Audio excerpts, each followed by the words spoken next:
ఇది కదా ఆఫర్ అంటే ఇప్పుడు ఎంత కొంటే అంత ఫ్రీ విఆర్ఆ fine silver jewellery Jubilee Hills check post Hyderabad. గురుగారు ముందుగా వచ్చినటువంటి డౌట్ 13 14 ఎప్పుడు అసలు హోలీ పౌర్ణమి? 14వ తారీఖు రోజున మనమందరం కూడా పౌర్ణమి జరుపుకోవాలి. 14. అయితే హోలీ పండుగ సందర్భంగా జరుపుకోవాల్సినటువంటి కామదహనం కానీ హోళికా దహనం కానీ ఈ రెండు. లేదా పౌర్ణమి రాత్రి వ్రతం చేసేవాళ్ళు మాత్రం ఖచ్చితంగా 13వ తారీఖు రోజున మాత్రమే చేసుకోవాలి.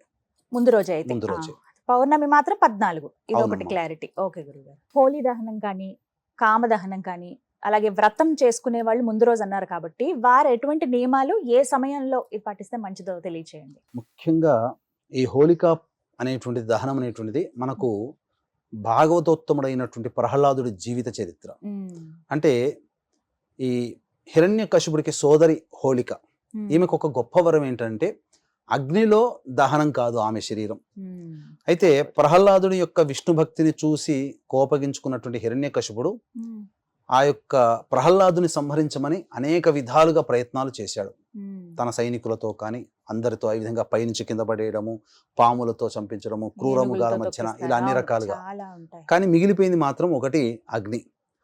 అయితే ఎవరు కూడా సాహసించకపోయేసరికి తన అన్న యొక్క బాధను చూసినటువంటి హోళిక, నాకు వరం ఉందన్నయ్య, నేను వెళతాను, అగ్నిలో కూర్చుంటాను అని చెప్పి నేను మళ్ళీ తిరిగి జీవించి వస్తానని చెప్పగా ప్రహ్లాదుడు, మేనల్లుడైనట్టు ప్రహ్లాదుని ఒళ్ళో పెట్టుకొని అగ్నిలో దూకుతుంది. కానీ విష్ణుమాయ అంతకు మించి దేవతాశక్తి సంపన్నం కలిగినటువంటి ప్రహ్లాదుడు ఆ యొక్క అగ్నిలోంచి పూలల్లో నడుచుకుంటూ వచ్చినట్టుగా వచ్చాడు. కానీ హోళికా దహనం అయిపోయింది పూర్తిగా. ఆ రోజు నుంచి పురస్కరించుకొని ఆ రోజున ఈ పాల్గొన మాసం పౌర్ణమి రోజున కాబట్టి హోళికా దహనం అనేటువంటిది జరిగింది.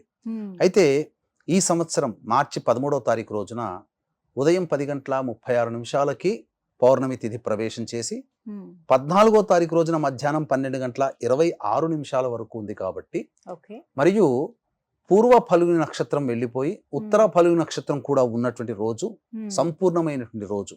అయితే ఇక్కడ వచ్చినటువంటి చిక్కేంటంటేనమ్మా, భద్రాకరణం రాత్రి 11:36 వరకు ఉంది.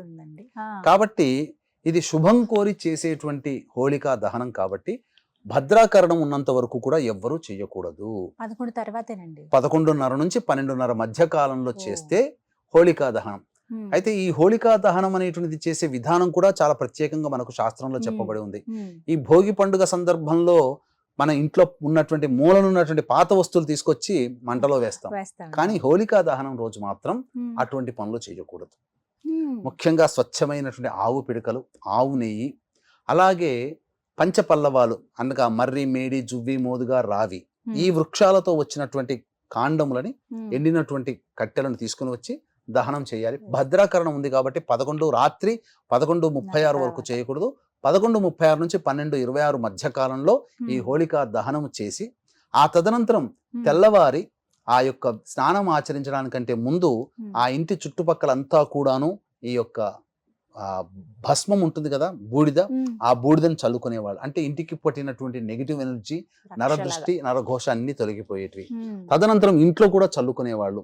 ఇంకా విశేషంగా ఆ యొక్క భస్మాన్ని తీసుకొని పిల్లలకి ఒంటికి రాసేవాళ్ళు, స్నానం చేసేవాళ్ళు. లేదా ఉన్నటువంటి నీటిలో వేసుకొని, బూడిద నీటిలో వేసుకొని ఆ నీటితో స్నానం ఆచరించేవాళ్ళు. తద్వారా అంటే ఒక రాక్షసి సంహారం, దుర్మార్గమైనటువంటి చిత్త ప్రవృత్తి కలిగినటువంటి రాక్షసి సంహారం జరిగినటువంటి కారణం చేత ఆ విధంగా భావన చేసుకుంటూ స్నానం ఆచరించడం వల్ల మన శరీరంలో మనకు తెలియకుండా ఉన్నటువంటి రాక్షస భావాలు కానీ, లేదా రాక్షస చిత్ర వృత్తి అంటే ఏంటి, నెగిటివ్ ఎనర్జీ పోతుంది అనేటువంటి ఒక నమ్మకం. ఆ విధంగా చేసేవాళ్ళు. గురుగారు, సంతానం ఉన్నటువంటి తల్లిదండ్రులు కొన్ని పరిహారాలు పాటించాలని అంటున్నారు కదా, అవి ఏంటో తెలియచేయండి. ముఖ్యంగా మన పురాతన కాలం నుంచి కూడా ఇది మూఢనమ్మకము అనే దానికంటే విశ్వాసం అని చెప్పడం మేలమ్మ. ఒక నమ్మకం, మూఢనమ్మకం కాదు. ఇప్పటికీ కూడా పల్లెటూర్లు, పల్లె ప్రాంతాలలో పిల్లలకి ఏదైనా అనారోగ్యం చేసినా ఆ గ్రామ దేవతకు కానీ కులదేవతకు కానీ చద్ది పెట్టుకుంటారంటారు కదా. ఈ భద్రాకరణం 13వ తారీఖు 11:36 రాత్రికి వెళ్ళిపోతుంది కదా. ఆ హోళికా దహనం చేసే సమయంలోనే చద్దికి ఏర్పాటు చేసుకోవాలి తల్లిదండ్రులు. ఆ పిల్లల అభివృద్ధి కోసం ఏర్పాటు చేసుకుని ఉదయాన్నే స్నానం ఆచరించిన తర్వాత చక్కగా పిల్లల్ని కూడా తీసుకొని వెళ్ళి గ్రామ దేవతకు కానీ లేదా ఇంటి చుట్టుపక్కల ఉన్నటువంటి ఎల్లమ్మ, పోచమ్మ, మారెమ్మ ఇలాంటి దేవాలయాలు కానీ, లేకపోతే దుర్గా లేదా పార్వతి శివాలయంలో పార్వతి అమ్మవారు ఆ దేవాలయానికైనా వెళ్ళి అమ్మవారికి అభిషేకము అర్చన జరిపించి తీసుకువెళ్ళినటువంటి ఈ చద్దిని అమ్మవారికి నైవేద్యంగా పెట్టి తదనంతరం ఆ యొక్క చద్దిని పిల్లలకందరికీ పంచిపెడితే పిల్లలందరూ కూడా సంపూర్ణ ఆరోగ్యవంతులవుతారు. అంటే అపమృత్యు దోషము నుంచి మృత్యు ఒడిలోకి వెళ్ళి క్షేమంగా ప్రహ్లాదుడు ఏ విధంగానైతే తిరిగి వచ్చినటువంటి సందర్భం హోళికా పౌర్ణమి సందర్భంగా ఏ విధంగా జరిగిందో ఆ రోజు నుంచి కూడా మగ ఆడ అనేటువంటి తేడా లేకుండా పిల్లలున్న ప్రతి తల్లిదండ్రులు ఈ నియమాన్ని పాటించడం ద్వారా సంపూర్ణముగా గ్రామదేవత కూడా సంతోషం చెంది ఆ ఊర్లో నివసిస్తున్నటువంటి పిల్ల పాపల్ని రక్షిస్తుంది. అందులో సందేహమే లేదు. ఈ విధంగా చెయ్యాలి. అందరూ చేసుకోదగ్గదే. అవును, అమ్మవారి ఆలయాలు కూడా ఇంటి దగ్గరలోనే ఉంటాయి కాబట్టి అందరూ చేసుకోదగ్గదే. అందరూ ఆచరిస్తే చాలా మంచిది. ఇది 14వ తారీఖు చేయాలండి. ఇది 14వ తారీఖు రోజున చేయాలి. పౌర్ణమి రోజున చేయాలి. 13వ తారీఖు రాత్రి 11:36 తర్వాత చద్దికి సంబంధించినటువంటి విధి విధానాలు చేసుకొని, అంటే ఏంటి, ఆ పాలు బియ్యము ఉడికి మన అన్నం తయారు చేస్తారు కదా, అందులో పాలు పోసి చద్దిని తయారు చేయడం రాత్రిపూట. ఆ విధంగా తెల్లారేసరికి అది పెరుగుగా తోడుకుంటుంది, మజ్జిగన్నంలాగా తోడుకుంటుంది. దాన్ని తీసుకుని వెళ్ళి అమ్మవారికి. కాబట్టి ఆ రోజున ఏంటంటే పౌర్ణమి 13వ తారీఖు ఉదయం కూడా ప్రారంభమవుతుంది కాబట్టి ఆ రోజున దంపతులు ఇద్దరు కూడా బ్రహ్మచర్య వ్రతాన్ని ఆచరించాలి. ఇది నియమం. చేసి అమ్మవారికి చద్దిని ఏర్పాటు చేయాలి, నైవేద్యం పెట్టాలి. అలాగే సంతానం విషయంలో వివాహం కానీ ఆర్థిక ఇబ్బందులు ఉంటాయి, ఆరోగ్యపరంగా కూడా కొన్ని సమస్యలు ఉంటాయి కదండి. పౌర్ణమి చాలా విశేషమైన రోజు కదా. ఇలాంటి వాళ్ళు ఎవరైతే ఈ సమస్యలు ఎదుర్కొంటున్నారో వారు ఏమన్నా పరిహారాలు పాటిస్తే వాటి నుంచి బయటపడతారా? తప్పకుండానమ్మా. ఎందుకంటే పౌర్ణమి అంటే గుర్తుకొచ్చేది మనకు అమ్మవారి షోడశ కళలతో విరాజిల్లుతుంది లలిత అమ్మవారు. కాబట్టి చాలా మంది ఇప్పటికీ కూడా పౌర్ణమి వ్రతాన్ని ఆచరిస్తారు. అందులో భాగంగా మనం గనక చూసుకున్నట్లయితే ఈసారి గ్రహణం కూడా మనకు వస్తుంది. విశేషించి చంద్రగ్రహణం ఏర్పడుతుంది.